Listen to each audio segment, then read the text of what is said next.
Welcome, people of the internet. Mark with Kardavox Academy here. And today, look at that. Beautiful. Today, I want to talk to you about something that's very, very important. And I think it's very important because of the fact that I talk to a lot of students about it. And that is the value and purpose of an online vocal tutorial.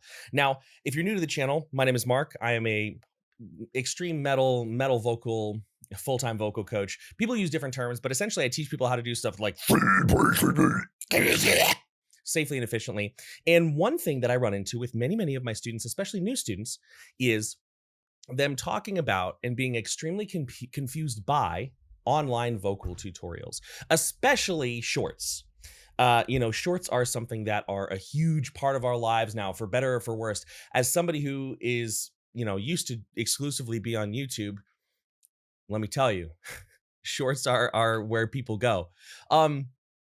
And I want to clarify a couple things before we talk about the issue. I'm going to keep this 30 seconds.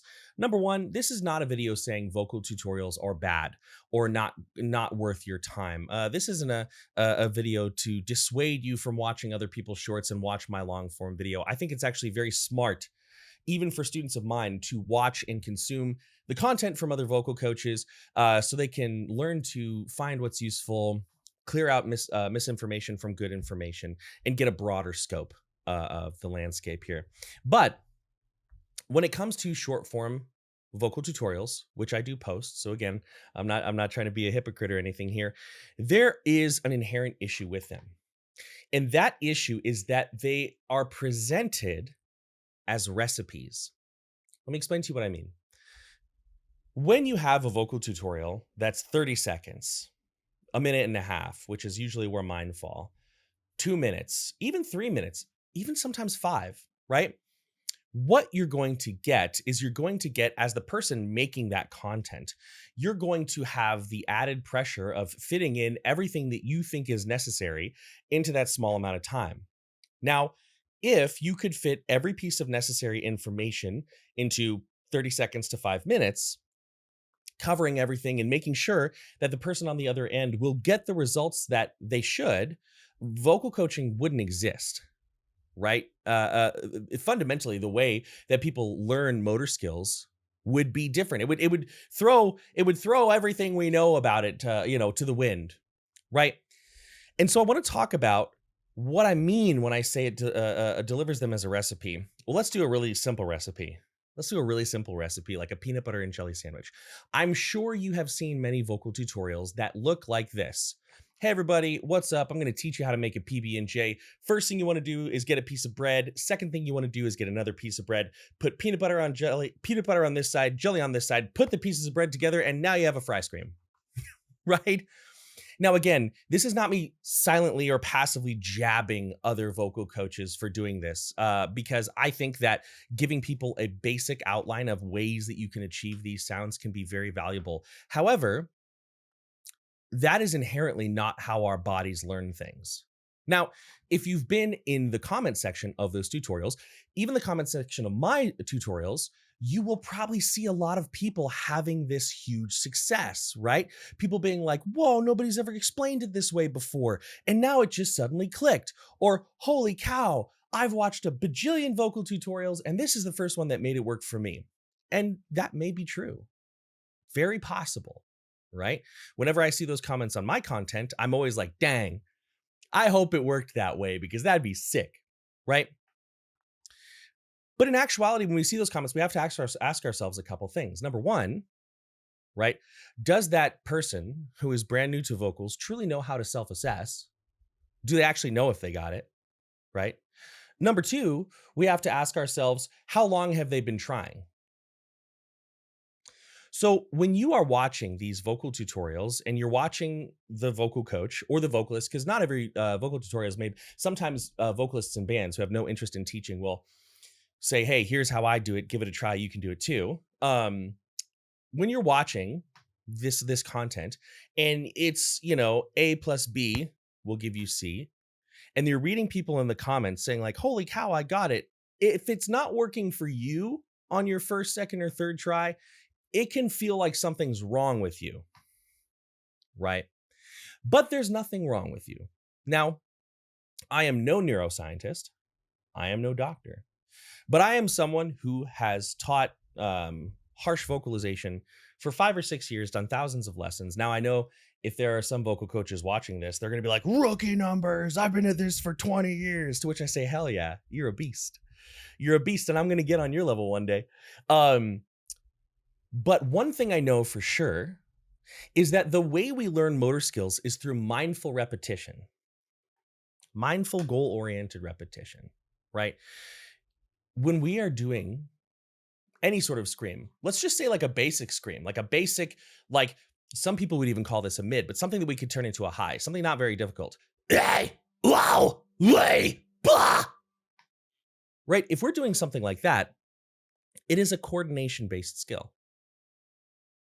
We take the pieces of our vocal anatomy, the arytenoids, the aryepiglottic folds, we squeeze the diameter, perhaps, depending on or we lessen the diameter, that anterior posterior diameter of the top of the throat, top of the larynx. We squeeze that just a little bit, similarly to how we may do in twang. And those are movements that you have never done before. Think of any coordination-based skill: playing a guitar, ice skating, learning knife skills. If you're going to be a chef, it takes a lot of mindful repetition. It takes time.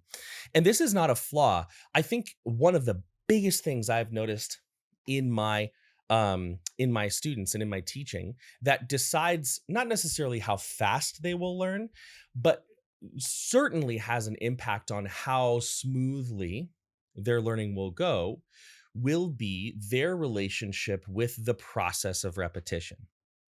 Now, every student knows that it takes time. Well, that's not. I had one student who literally thought he would get into a lesson and I'd be like, do this, thank you, bye. But that's one out of thousands of students. So it's not even a number really worth even talking about. But most students are going to be knowledgeable and they're going to understand it's going to take time, but their emotional self may not really understand that. And that's where we as vocal coaches have the responsibility to help them. We're not therapists by any means, but we have the responsibility to make them calm and comfortable with that truth that it's going to take repetition. Okay. Another difficulty with vocal tutorials is that because they're telling you the steps of what to do, there's not a lot of time to talk to you about what it should feel like, what's normal. A big way, or a big part of the way that I teach, and this is not the Kardavox method, right? I didn't invent this, but a big way that I teach is by helping my students learn to identify a proper sound, learn to feel a proper sensation. And that's a whole can of worms right there, because everybody has different relationships with their body. And then take that ability to hear the proper sound, that ability to feel the proper sensation, and create an anchor, link those two things together.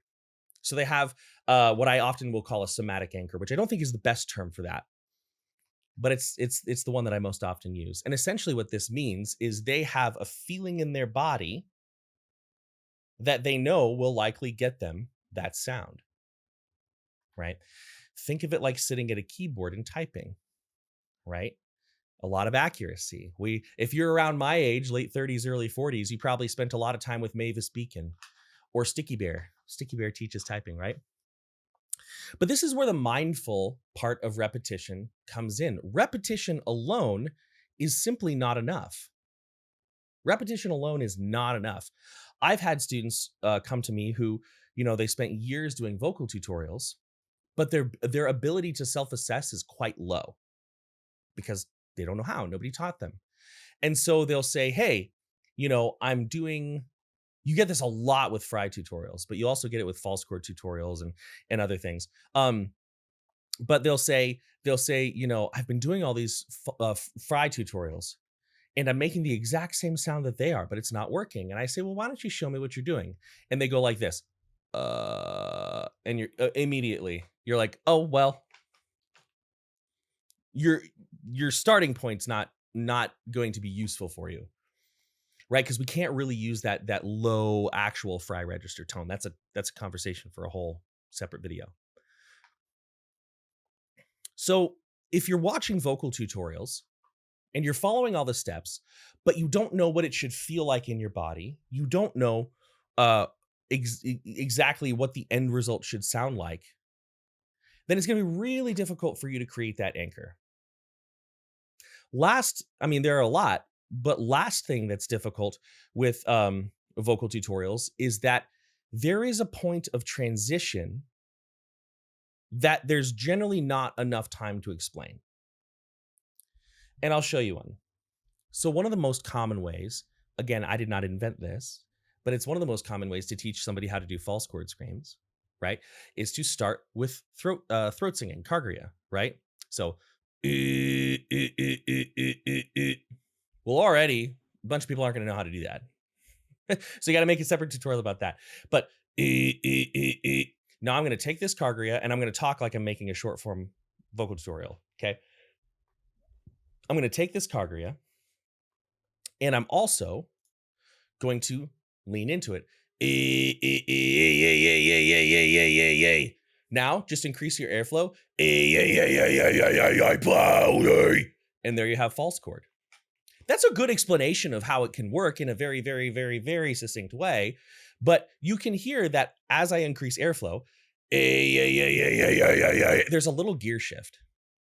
There's a little internal gear shift. There's something changing with the pressure of airflow and the relationship of that pressure with the space inside of my vocal tract that's not being explained. Because you really can't. So at this point in the video, you're probably thinking, man, Mark hates vocal tutorials. Mark thinks they're terrible. Not at all, actually. I'm very pro vocal tutorial, but I think it's important that people understand how to interact with them.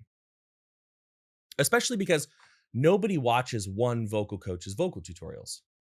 Nobody does. Sometimes in a lesson, I'll have a student and they'll be like, "Hey man, I just want to tell you something." And I'm like, "Are you okay? Did someone die? What's wrong?" And they're like, I watched a vocal tutorial from another vocal coach and it was helpful." And I'm like, "Hell yeah. Who was it? I probably know them." I've probably had a phone call with them before, right? Or a Discord call. But my point with this is that all of us are watching content from multiple creators, and no matter what that creator wants or tries, every vocal coach is going to teach you at least a little bit with a bias of how they do vocals. There's no way around that. So it can be kind of confusing when you're watching all these tutorials and everybody's saying the same thing a little bit differently, or some people are saying super different things because, this terminology isn't truly like there isn't truly across the board agreement in what a lot of these terms mean. You've got your more colloquial terms that people say in online forums, and then you have people on Reddit who've done a lot of work trying to create like a common taxonomy. Then you've got Complete Vocal Technique, CVT, who they have their own terminology, old school, new school. So it can be very, very, very tricky. So this is the part where I want to tell you how to get something from these vocal tutorials, right? Because again, I think they're very useful. I make them. They help, right? You should look at these vocal tutorials as guidelines of experimentation, right? I am a big video game player. I got my controller right there. I got a collection. You can see some of controllers, bunches of old school video games here. And if you are also a gamer, right, you can relate to the idea of the open world video game, right? And don't worry, for my non-gamers, I'm going to give you an example of what I mean. So let's say you're playing Skyrim, probably the most widely sold open world game of all time. If you play Skyrim, that quest log is a suggestion. It is a suggestion. It is a guideline. Go to Whiterun. If you play Skyrim like me, you might be 40, 50 hours in the game and you still haven't even gone there. Now, maybe that's not an efficient way to play, but that's just how I do it. Game tells me to go right, I'm going left, homie. That quest log is a suggestion. It's a guideline. If you're not a video gamer, go think back to being a kid and going to the playground. There's all this equipment you can use. Which should you go to first? Run around, play around a little bit, see what works, see what's easy to climb, see what's difficult to climb, right? When you're watching these vocal tutorials, go through the steps that the vocal coach goes through, but give yourself the expectation of, I'm going to see what results this produces. And instead of putting them on a dichotomy of right and wrong, I'm going to do this a couple times and see what I notice, see what I feel. So let's say you're doing the typical false chord heavy sigh. Okay, you're doing the false chord heavy sigh. You might see a tutorial like this. Yo guys, what's up? I'm vocal coach 3269847, and I'm here to teach you how to do a false chord scream. First thing I want you to do is I want you to do an exaggerated sigh. It's been a long day at work. Now, when you do this exaggerated sigh, what we're going to do is we're going to put a little pressure into it. We're going to lean in, and that is going to turn into now, what we're going to do is we're going to give it a little bit of forward placement. We're going to think about getting that vocal out into the crowd. So this turns into there's your vocal, there's your false chord scream. Follow me for more tips, right? Now, if you go through that thinking it is a combination of keystrokes on a computer to get you a certain result, you're going to be very frustrated because that vocal tutorial left a lot out, right? If instead you play around with it and you see, what does this feel like? Learn about what the heavy sigh does. So I have this heavy sigh. That's interesting. I'm doing this heavy sigh.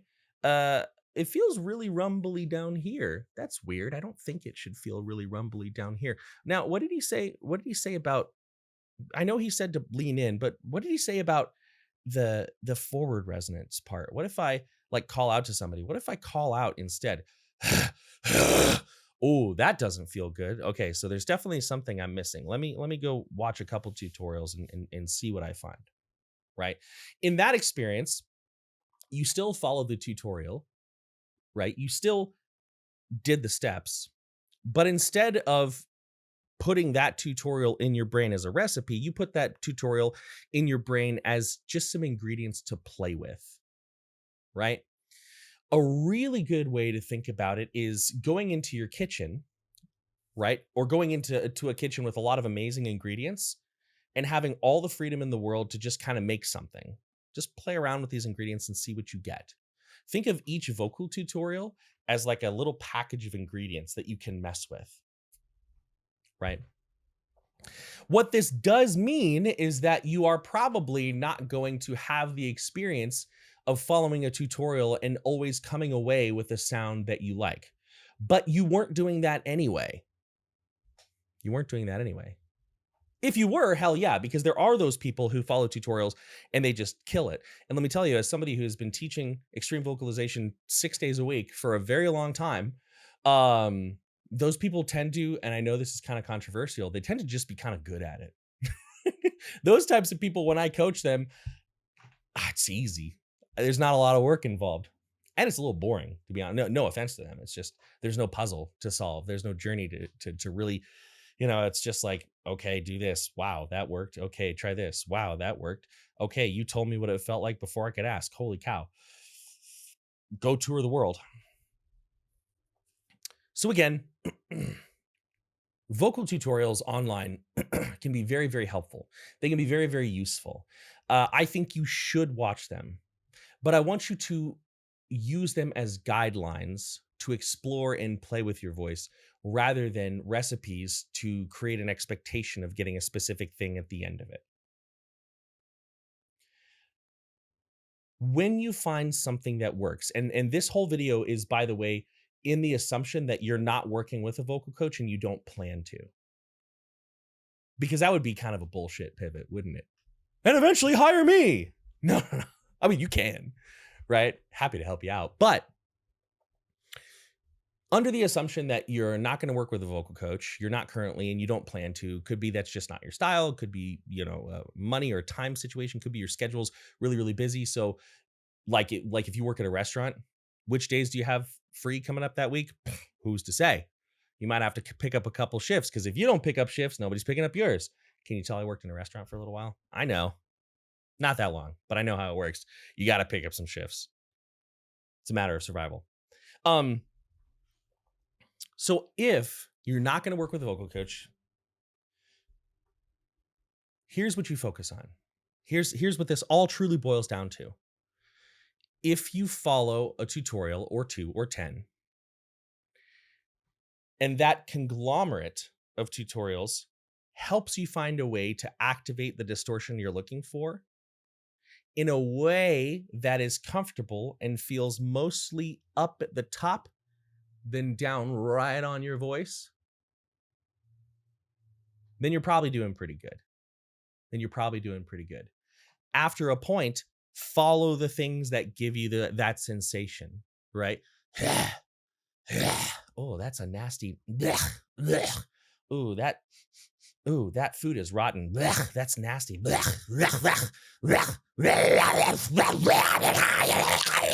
Right? It's not going to go that smoothly. But with that, oh yeah, the distortion feels mostly up here. Interesting. Oh, that one vocal tutorial said to kind of bark it out like a dog. That's interesting. I kind of pulled it forward. What does that feel like? Let me take some time with that feeling. Let me pay attention to it.